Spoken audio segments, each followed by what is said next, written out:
అనుదిన వాగ్దాన సందేశం. కీర్తన గ్రంథము 16 అధ్యాయము 11 వచనం.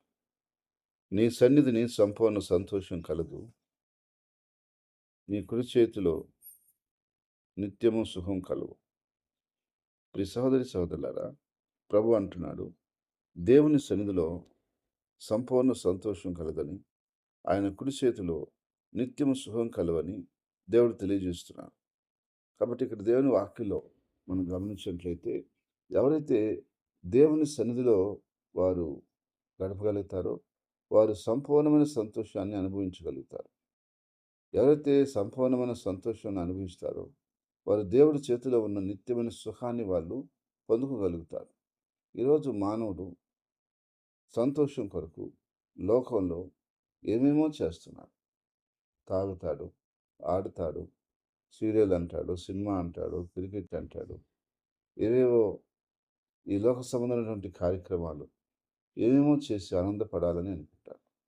సంతోషంగా ఉండాలని అనుకుంటాడు. కానీ ఎంతగానో చేస్తున్నప్పటికీ సంపూర్ణ సంతోషం దొరకటం లేదు.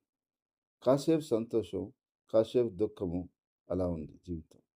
అయితే నా ప్రియ సహోదరి సహోదరుడా, నువ్వు నిజమైన సంతోషాన్ని, సంపూర్ణమైన సంతోషాన్ని అనుభవించాలని ఆశపడుతున్నట్లయితే, నువ్వు ప్రభు పాదాల దగ్గర ఎక్కువ సమయం గడిపినట్లయితే, ఆయన సన్నిధిలో నువ్వు ఎక్కువ ఉన్నట్లయితే, ఆయన సన్నిధిలో నుంచి నీకు సంపూర్ణమైనటువంటి ఆ యొక్క సంతోషం నీకు వస్తుంది. అయితే ఈరోజు చాలామంది దేవుని సన్నిధిలో గడపడానికి బదులు ఏరేరే మార్గాల్లో, ఏరే స్థలాల్లో వారి సమయాన్ని వెచ్చిస్తున్నారు. వారి సమయాన్ని గడుపుతూ ఉన్నారు. నా ప్రియ సహోదరి సహోదరా, అది నీకు చాలా దుఃఖకరమైన విషయం. అయితే ప్రభువుని నమ్ముకున్న బిడ్డగా నువ్వు సంతోషంగా ఉండాలి అంటే నువ్వు దేవుని పాదాల దగ్గర ఎక్కువ సమయం గడుపు. నీకు సమయం దొరికినప్పుడల్లా ఆయన పాదాలు పట్టుకొని ఆయన స్తుతిస్తూ, ఆరాధిస్తూ, ప్రార్థిస్తూ, ధ్యానిస్తూ ఆయనతో నువ్వు గడిపినట్లయితే చెప్పశక్యము గాని మహిమాయుక్తమైనటువంటి ఆనందం, ఆ సంతోషం దేవుని సన్నిధిలో ఉన్నటువంటి బిడ్డలకు దొరుకుతుంది. కాబట్టి నా సహోదరి, నా సహోదరుడా, ఈ యొక్క దినమున ప్రభు నీతో మాట్లాడుతున్నాడు. సంతోషం కావాలా? నాకు సంతోషం లేదనుకుంటున్నావు. నిజమైన సంతోషం లేదు నా జీవితంలో. ఎంత జీవితం నేను బతుకుతున్నా, సంతోషం లేని జీవితం బతుకుతున్నా.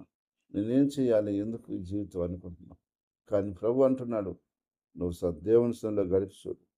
నీకు ఎలాంటి సంతోషం వస్తుందో, ఎంత సంతోషంగా ఉంటావో, ఎంత ఆనందంగా ఉంటావో, ఎంత నీ జీవితం సంతోషమయంగా మారుతుందో, ఎంత నీ కుటుంబం సంతోషంగా ఉంటుందో అనేది నీవు అర్థం చేసుకొని నువ్వు దేవుని మహింపరచగలుగుతావు.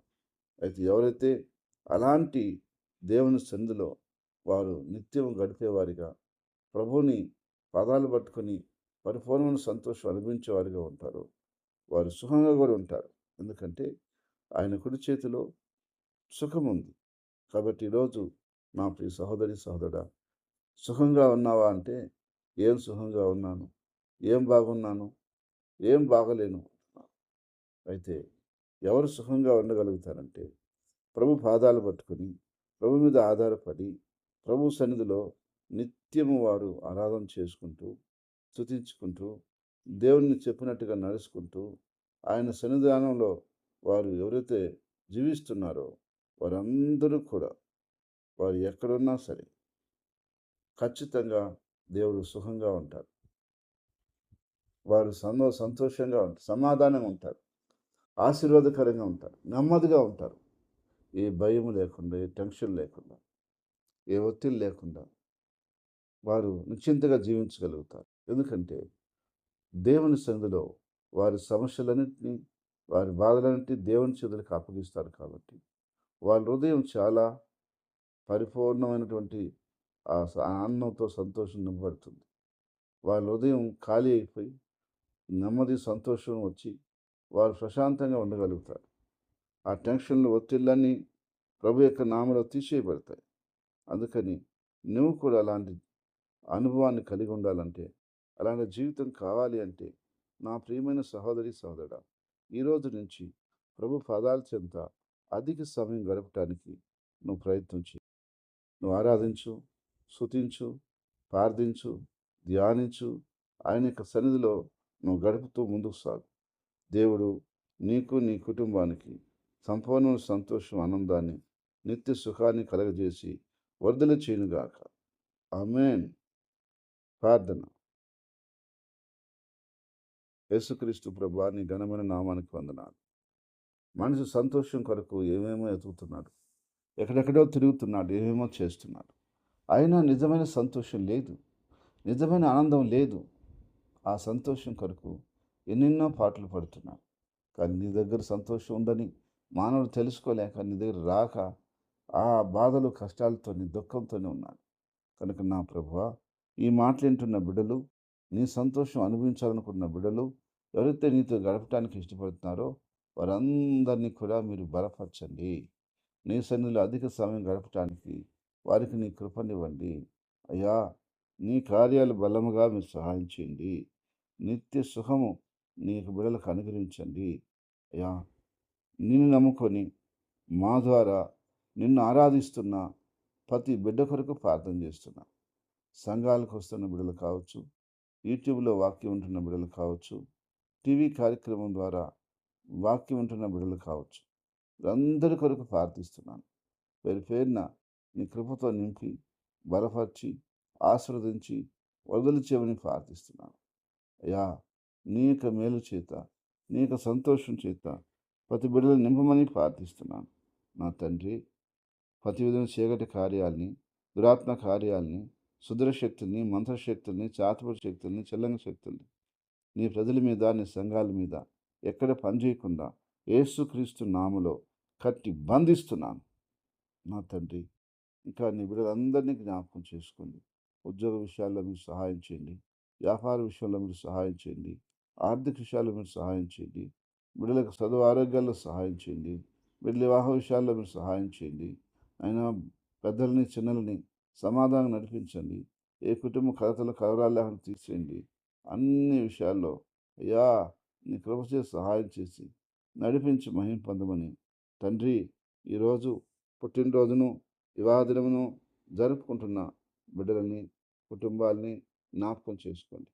వారికి ఈ సంవత్సర కాలమంతయు తోడుగా ఉండి సంతోషం, సమాధానం, నీ కృప, కనికరములు, నీ ఆశీర్వాదం వాళ్ళు పొందుకునేలాగన సహాయం చేయమని ప్రార్థిస్తున్నాను. మా దేశమును, దేశ నాయకులను, దేశ అధికారులను మీరు దర్శించండి ప్రభా. అయ్యా, వారందరినీ కూడా మీరు కాపాడి అయ్యా, నీ రాజ్యంలోకి చేర్చుకోమని ప్రార్థిస్తున్నాం. మా దేశం ప్రజలను యేసుక్రీస్తు యొక్క రక్తంతో కడగబడాలని మేము ఆశపడుతున్నాం ప్రభా. అనేక మంది నేను తెలుసుకోలేకపోతున్నారు, నేను గ్రహించలేకపోతున్నారు, నేను అర్థం చేసుకోలేకపోతున్నారు, నేను వెంబడించలేకపోతున్నారు. నాదా, అనేక మందిని ఆకర్షించి సహాయం చేయమని, నీ బలమైన కార్యాలు చేయమని ప్రార్థిస్తున్నాం. దేవా, ఇంకా ఈ భూమి మీద అనేకమైన అద్భుతాలు చేయమని ప్రార్థిస్తున్నాం. మా పరిచర్య ద్వారా ఇంకా అద్భుతమైన, ఆశ్చర్యమైన క్రియలు నీ నామ మహిమ కొరకు జరిగించవలసిందిగా ప్రాధేయపడుతూ ప్రార్థిస్తున్నాం తండ్రి. ఆయన నువ్వు తప్ప మాకు ఎవరున్నారయ్యా? అయ్యా, నువ్వు కాకుండా మాకు ఏముంది ప్రభా? నీవే సమస్తానికి ఆధారభూతుడు, నీవే. నీ మీదే మేము అనుకుంటున్నాం. నీ కొరకే మేము జీవించడానికి కోరుకుని ఉన్నాం. ఖచ్చితంగా ప్రతి బిడ్డని, ప్రతి కుటుంబాన్ని పేరు పేరున మీరు బలపరచమని, నీ కృపాక్షేమాలతో నింపమని, నీ కార్యాలు కలుగ చేయమని అయ్యా, ఈ చిత్తంలో ఆయన జరగవలసిన కార్యాలు జరిగించమని, పరిసరను విస్తరింప చేయమని, సరిహద్దులు విశాలపరచమని, ఇంకా ఆయా చోట్ల నీ కొరకు నాయన సువార్తను ప్రకటించి అనేక మందిని సమకూర్చడానికి నీ పరిశుద్ధాత్మ ద్వారా నువ్వు సహాయం చేయమని ప్రార్థిస్తున్నాం. నీ నామాన్ని మహింపరచుకోమని ప్రార్థిస్తున్నాం ప్రభా.